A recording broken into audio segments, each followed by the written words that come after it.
Suka bingung kan? Harus pilih rumah yang baru atau rumah yang second? Nanti kita cek ya, yang sesuai dengan kebutuhan kalian. Yuk!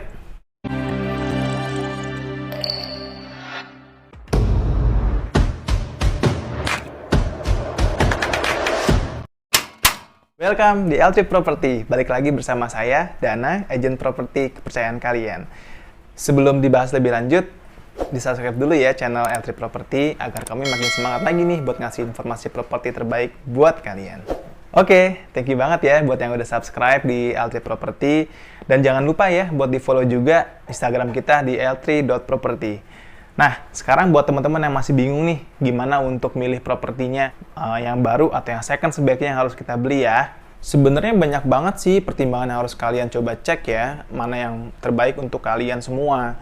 Yang pasti kita di sini akan coba mengenali karakteristik dari properti yang baru atau properti yang second. Untuk properti baru biasanya disebut dengan primary property. Untuk yang properti second biasanya disebut dengan secondary property. Nah, ini ada masing-masing karakteristiknya yang beda. Sekarang kita bahas satu-satu dulu ya. Nah, sekarang kita bahas ya untuk di properti primary terlebih dahulu. Biasanya kalau yang primary itu harga lebih mahal nih. Kenapa bisa lebih mahal? Karena biasanya untuk dia mengembangkan suatu properti yang baru, dia harus menyiapkan infrastruktur penunjangnya. Dan biasanya kalau kalian pilih suatu properti di kawasan yang udah jadi dan kalian cari yang properti masih baru, biasanya itu tanah yang didapatkan oleh kalian akan lebih kecil dibandingkan dengan properti yang sudah secondary. Nah, karena propertinya tadi luas tanahnya kecil dan harganya itu biasanya lebih tinggi, makanya dinamakan properti yang baru itu biasanya lebih mahal dibandingkan dengan yang secondary.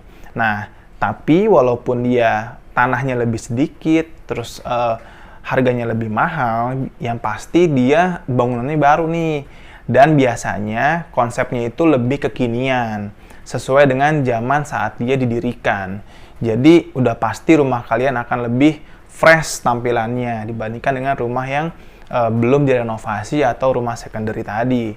Dan biasanya negatif berikutnya adalah kalau kalian memilih properti dari developer yang besar, untuk meng-custom layout itu biasanya agak saklek ya. Jadi agak sulit untuk diminta custom layout.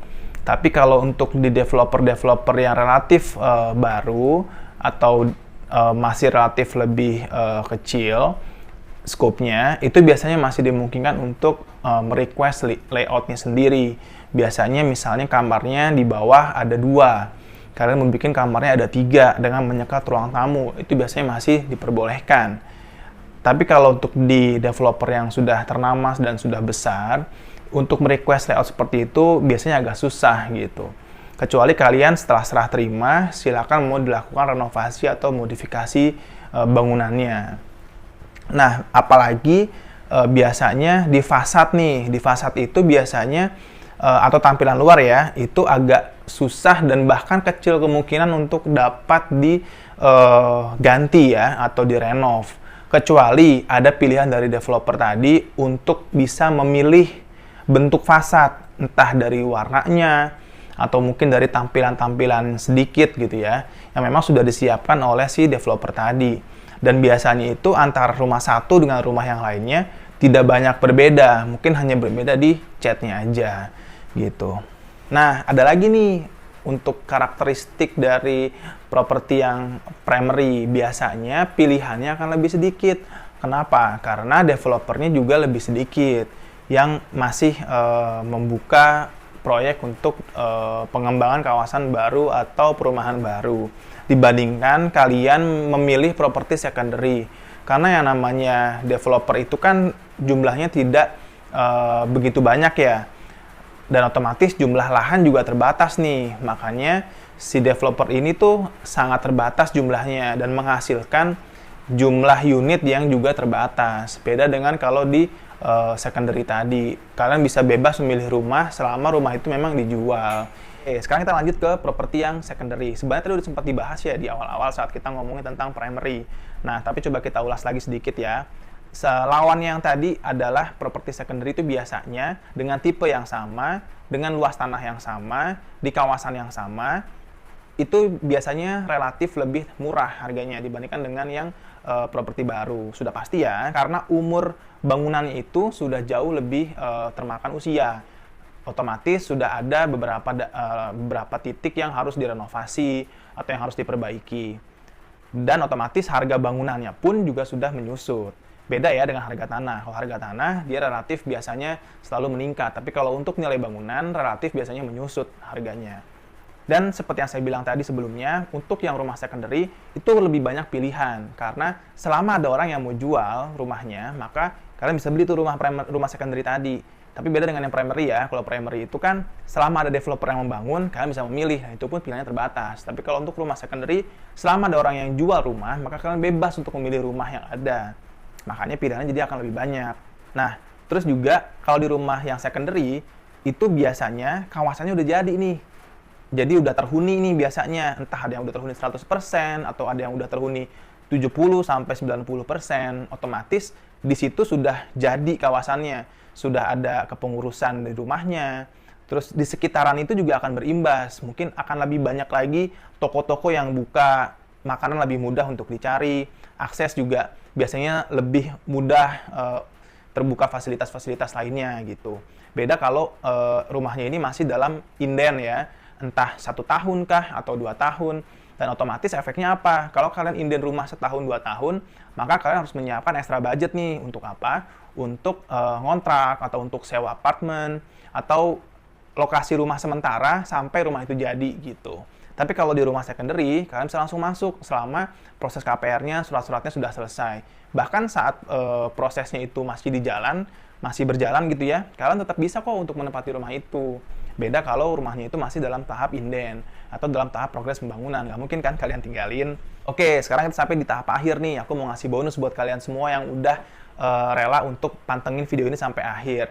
Yaitu adalah kalian harus menyiapkan ekstra budget bagi yang ingin membeli rumah secondary. Walaupun harganya lebih murah dibandingkan dengan rumah baru, kalian harus menyiapkan ekstra budget. Untuk apa? Untuk renovasi. Karena biasanya namanya rumah secondary, pasti ada aja problem ya. Mulai dari misalnya nih, gentengnya bocor, terus langit-langitnya atau atapnya itu ada yang kurang baik, terus juga mungkin cat di luarnya, di fasadnya itu sudah mulai mengelupas atau berganti warnanya. Terus bisa jadi juga sanitarinya atau klosetnya itu sudah mulai sering mampet atau rusak. Atau bahkan anggap aja deh semuanya dalam kondisi yang bagus, dalam kondisi yang oke. Tapi kan selera beda nih. Selera antara penghuni sebelumnya dengan selera kamu kan beda. Kamu otomatis harus menyesuaikan nih dengan kondisi kamu. Kecuali kalau kamu memang udah ngerasa oke deh, nggak masalah, aku pakai selera yang si pemilik sebelumnya. Itu that's fine ya, nggak ada masalah. Tapi saya mau menekankan, siapkanlah budget kamu tadi untuk dialokasikan renovasi atau adjustment sesuai dengan keinginan kamu dan pasangan tentunya, karena ini sangat penting ya antara kamu dengan pasangan untuk saling berkomunikasi. Kira-kira rumah impian kita tuh kayak gimana sih maunya gitu, biar nanti menempatinya itu enak banget.